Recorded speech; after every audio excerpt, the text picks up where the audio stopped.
Hello students. आज पुनः नए वीडियो के साथ हमारा अध्याय वही चल रहा है, कार्बन एवं उसके चौथा अध्याय, कार्बन एवं उसके यौगिक। इसमें मैंने आपको पूरी श्रेणियां बताई हैं जो परीक्षा में पूछी जाती हैं, चाहे वो एल्केन हो, चाहे एल्कीन हो, चाहे एल्काइन हो। और उसके बाद क्रियात्मक समूह के अंतर्गत मैंने आपको एल्कोहल और एल्डिहाइड बता दिया है। अब मैं बता रहा हूँ जो अधिकतर आता है अम्ल, यानी आएगा कार्बोक्सिलिक अम्ल समूह के चार सदस्यों के नाम या अम्ल समूह के चार सदस्यों के नाम लिखते हुए इसको कहते हैं कार्बोक्सिलिक अम्ल। और इसका जो फार्मूला होता है वो COOH होता है, यानी सबके अंत में COH जुड़ेगा तो ये फार्मूला बनेगा कार्बोक्सिलिक अम्ल का। और कार्बोक्सिलिक अम्ल के अंतर्गत जैसे हमने स्टार्ट किया, पहला सदस्य HCOOH, इसको पढ़ते हैं। हमने बताया था क्योंकि ये फार्मिका कहलाता है और ये जो फार्मिक है वो फार्मिका नाम में स्टार्ट हुआ था। और फार्मिका से मतलब होता है चीटी। फार्मिका मीन्स अंट होता है और अंट के कहलाता है चीटी कहलाता है। यानी जो अम्ल ये था चीटियों से प्राप्त होने वाला अम्ल था, इसलिए इसको नाम जो पड़ा वो फार्मिक अम्ल पड़ा। क्या पड़ा? फार्मिक अम्ल। ये फार्मिक अम्ल कहलाता है। ये मैंने कल भी बताया था। HCOH जो फार्मिक अम्ल है ये लैटिन भाषा के फार्मिका से बना था और फार्मिका का इंग्लिश में अर्थ होता है अंट, यानी चीटी। चीटियों से प्राप्त होने वाला अम्ल फार्मिक अम्ल होता है। और ये HCOH पहला सदस्य का होता है, ये आपको लिखना है। दूसरे सदस्य की बात करें तो CH3COH आता है और इसका नाम चूंकि एसिड है, इसका नाम एसिड अम्ल होता है। क्या होता है? एसिटिक अम्ल। आपको थोड़ा सा ध्यान रखना है कि H जब लगेगा और CH के साथ तो ये फार्मिक कहलाता है, और CH3 लग जाएगा तो ये एसिटिक कहलाएगा, यानी एसिटिक अम्ल। अब बात करें हम आगे की, CH3 CH2 और COH, या आगे और बात करें CH3 CH2 CH2 COH, इसको हम ऐसा भी लिख सकते हैं C3H7 और COH, इसको लिख सकते हैं CH5 COH। ये आपके सूत्र हैं और इसको तो CH3 COH लिखा ही है। इसके नाम चले तो पहले का नाम तो फार्मिक अम्ल है, दूसरे का नाम एसिटिक अम्ल है और तीसरे का नाम इसको पढ़ते हैं, चूंकि प्रोप है, तीन कार्बन है, 2 1 3, इसको पढ़ते हैं प्रोपियानिक अम्ल। क्या पढ़ते स्टूडेंट? इसको पढ़ते हैं प्रोपियानिक अम्ल। और 4 कार्बन में ब्यूट होता है, इसको पढ़ते हैं ब्यूटरिक अम्ल। के थोड़ा नाम आपको अच्छे से पढ़ना पड़ेंगे कि किस हिसाब से लगते हैं। तो तीसरा वाला जो है जिसमें 3 कार्बन होते हैं, H के 7 होते हैं, ये ध्यान रखिएगा। तो उसमें आपको C के जब 3 होंगे, H के होंगे, C के 3 और एक लगेगा, जब 4 बनेंगे तो ब्यूटरिक बनेगा। और 2 के बाद एक CH वाला होगा तो 3 में प्रोपियानिक बनेगा। CH3 में एक C और CH का एक तो एसिटिक अम्ल बनेगा। और जब एक C होगा तो उसको फार्मिक अम्ल के नाम से जानते हैं। ये इसके हो गए। यदि इसके अणुसूत्र की बात करें तो CH2O2, H के 2 है, O के 2 है, C का एक ही है, CH2O2। इसकी बात करें C के 2 है, H के 3 है, 4 है, C2H4 और O के कितने हैं? 2, C2H4O2 हो गया। इसकी बात करें C के 3 है, H के 3 तो 5 है, 6 है और O के 2 है। इसकी बात करें C के 4 हो गए, H के 3 तो 5 तो 7 है, 8 हो गए और O के भी 2 हो गए। ये इसके अणुसूत्र हो गए। लेकिन लिखने की आवश्यकता नहीं है, लेकिन आप जान जाएं अणु का मतलब पूरे तत्वों को जितने भी हों उनको जोड़कर लिख देना, तो वो कहलाते उसके अणु सूत्र या आणविक सूत्र। अब हम बात करते हैं इसके संरचना सूत्र की। इसमें C है तो C लिख दिया, एक जगह OH लगा दिया, यहाँ पे H लगा है और डबल बॉन्ड में O लगेगा, इसको हम पढ़ते हैं फॉर्मिक अम्ल। डबल बॉन्ड तो हमें एक जगह लगाना ही पड़ेगा, डबल बॉन्ड में OH तो जोड़ नहीं सकते, डबल बॉन्ड में हम जोड़ेंगे OH, वो नहीं जोड़ सकते। अब बात करें इसकी, तो CH3 तो है ही है, यहाँ करें तो डबल बॉन्ड O और यहाँ पे OH, इसका नाम भी बन गया का हमारा एसिटिक अम्ल हो जाएगा। ये एसिटिक अम्ल है। अब हम आगे चलें, दो में, इसमें क्या करेंगे, CH3 है, CH2 है और C के साथ O है, यहाँ OH आ जाएगा। ये संरचना सूत्र होगा। इसकी बात करें, आगे बढ़ते जाओ, CH3 एक CH2 और जोड़ दो, कुछ नहीं करना है, और यहाँ C के साथ डबल बॉन्ड O और यहाँ पर OH, ये बनेंगे इसके संरचना सूत्र। ये किनारे वाला है संरचना सूत्र और बीच वाला है आपका नाम, उसका जो सामान्य नाम कहलाते हैं वो नाम है। अब हम इसके आईपीसी नाम की बात करें, इसकी ग्राफिक बात करें या ग्राफिक संरचना की, तो यहाँ क्या हो जाएगा, C के 3 है ना, H के 3 लगा दें, यहाँ C डबल बॉन्ड हो गया, यहाँ OH लगा दिया, ये ग्राफिक फार्मूला हो गया इसका। इसका ग्राफिक वही हुआ जो बात है, उससे कोई दिक्कत नहीं है। इसकी ग्राफिक की बात करें तो C के 3 यहाँ लगा देंगे और यहाँ C के 2 यहाँ लगा देंगे, यहाँ डबल बॉन्ड O, यहाँ पे OH, इनमें सब में क्या लगा दोगे, H, यहाँ H और यहाँ H, 3 वाला बन गया।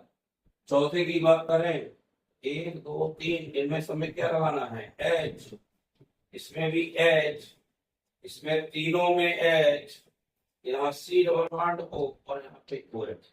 ये इसके ग्राफिक फार्मूला होंगे। क्या होंगे, ग्राफिक फार्मूला।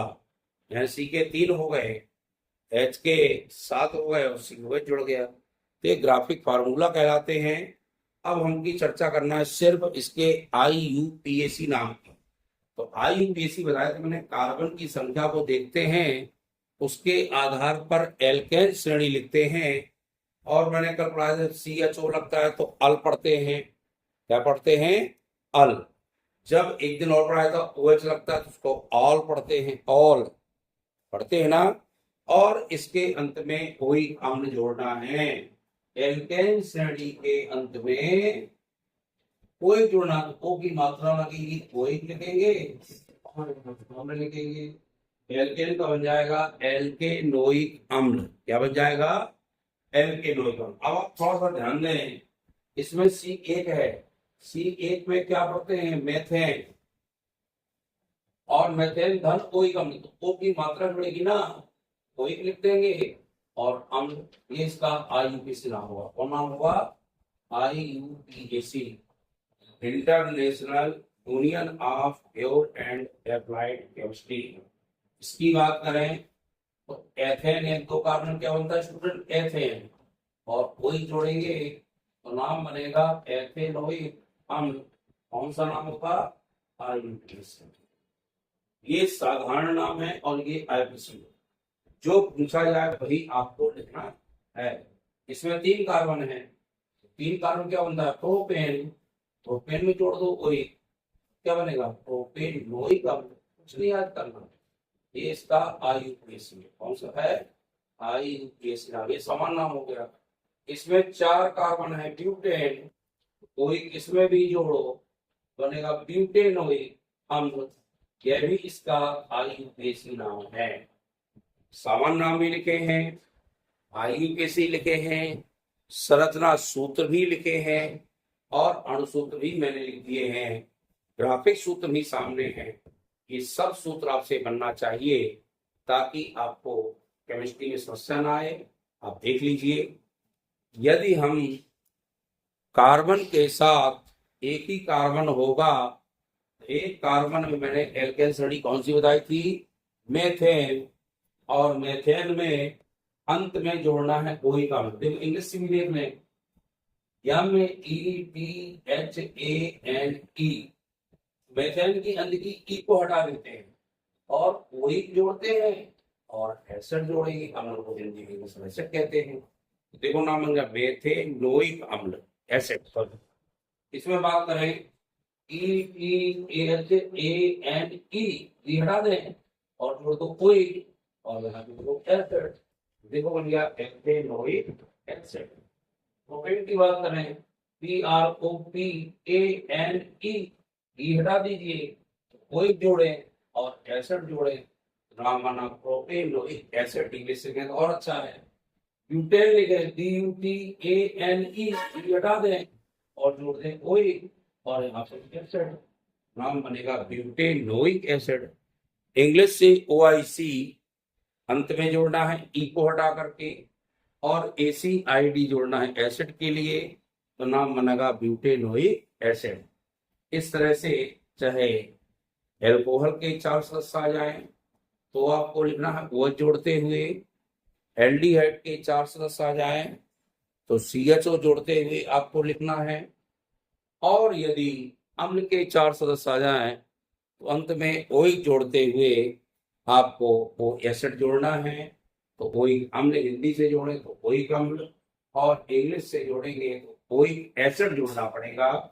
इस प्रकार से इनके नाम लिखते हैं, इनको सब नोट कर लें।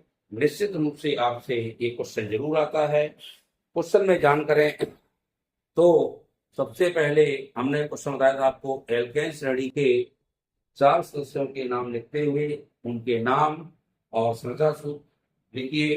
एल्केन श्रेणी लिख दोगे, मेथेन, एथेन, प्रोपेन, ब्यूटेन, सूत्र लिख दोगे CH4 C2H6 C3H8 और C4H10। एल्कीन श्रृंखला के आएंगे तो आपको पता है उसमें डबल बॉन्ड लगता है, क्या लगता है, द्विबंध लगता है।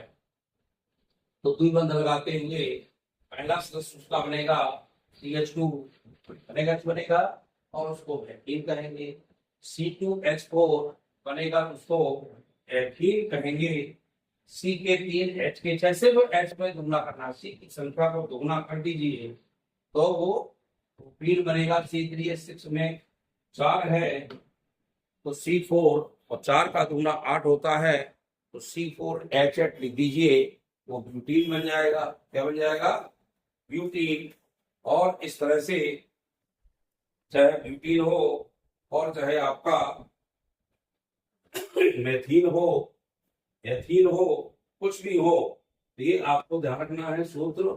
सिर्फ कार्बन की संख्या को जब गुना करते जाएंगे तो निश्चित रूप से हमारे क्या बनेंगे, एल्कीन श्रेणी बनेंगे।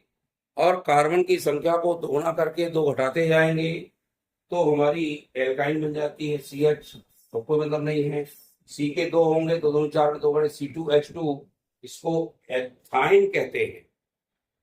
और C3H4 हो जाएगा तो ये प्रोपाइन कहलाएगा, आइन जोड़ना है। C4H6 हो जाएगा तो वो ब्यूटाइन कहलाएगा, अंत में आइन जोड़ दीजिए। इस तरह से एल्काइन श्रृंखला बन जाएगा। एल्कोहल के अंत में जोड़ना चाहें तो एल्कोहल के अंत में आपको पहला है CH3OH, तो मैथिल के साथ एल्कोहल बन जाएगा। IPC नाम कहेंगे तो मेथेनॉल बन जाएगा। इसी तरह से C2H5OH है तो एथिल एल्कोहल कहलाता है, और IPC कहेंगे तो एथेनॉल बन जाएगा। C3H7OH आ जाएगा तो प्रोपिल एल्कोहल होगा, और जब उसके वो जोड़ेंगे IPC तो प्रोपेनॉल हो जाएगा। ब्यूटेन में है C4H9OH जोड़ दोगे तो ब्यूटेल एल्कोहल होगा, और उसके आगे बढ़े तो ब्यूटेनॉल हो जाएगा। अब एल्डिहाइड की बात करें तो पहला सदस्य HCHO तो फॉर्मल्डिहाइड कहलाता है, और उसमें अल जुड़ता है तो मेथेनॉल हो जाएगा। CH3CHO की बात करें तो इसको एसिटेल्डिहाइड कहते हैं समान नाम में, और IPC नाम में इसका बन जाएगा एथेनॉल हो जाएगा, छोटा आ लगाना है, एथेनॉल।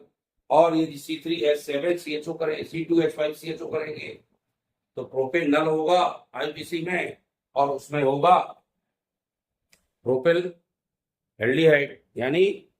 और इस तरह से C4H9 का करेंगे तो उसका भी आपका ब्यूटेल्डिहाइड होगा और ब्यूटेनॉल बन जाएगा। और ओइक में मैंने बता दिया, सब में अल की जगह ओइक अम्ल लगेगा। तो पहला मेथेनोइक, दूसरा एथेनोइक, तीसरा प्रोपेनोइक, चौथा ब्यूटेनोइक अम्ल तैयार होगा। इस तरह से आप इनके अम्लों के देख लें। पहले को फॉर्मिक अम्ल कहेंगे, दूसरे को समान नाम में एसिटिक अम्ल कहेंगे, तीसरे को समान नाम में क्या कहेंगे, पहले को कार्बनिक अम्ल, दूसरे को एसिटिक अम्ल, तीसरे को प्रोपियोनिक अम्ल और चौथे को ब्यूटरिक अम्ल। इसकी आईपीसी बात करें सब में कोई जोड़ दीजिए। एक कार्बन में मेथेन बनता है तो मेथेनोइक अम्ल होगा, दो कार्बन में एथेन बनता है एथेनोइक अम्ल होगा, तीन कार्बन में चूंकि प्रोपेन बनता है तो प्रोपेनोइक होगा, चार में ब्यूटेन बनता है तो ब्यूटेनोइक अम्ल होगा। सब में यदि कोई जुड़ना है। किन सदस्यों में, एल्केन श्रेणी की अंत की ई को हटा करके ओइक अम्ल जोड़ते हैं। इंग्लिश से, हिंदी में सिर्फ ओ की मात्रा लगा करके एक लिख देते हैं और अम्ल लगा देते हैं।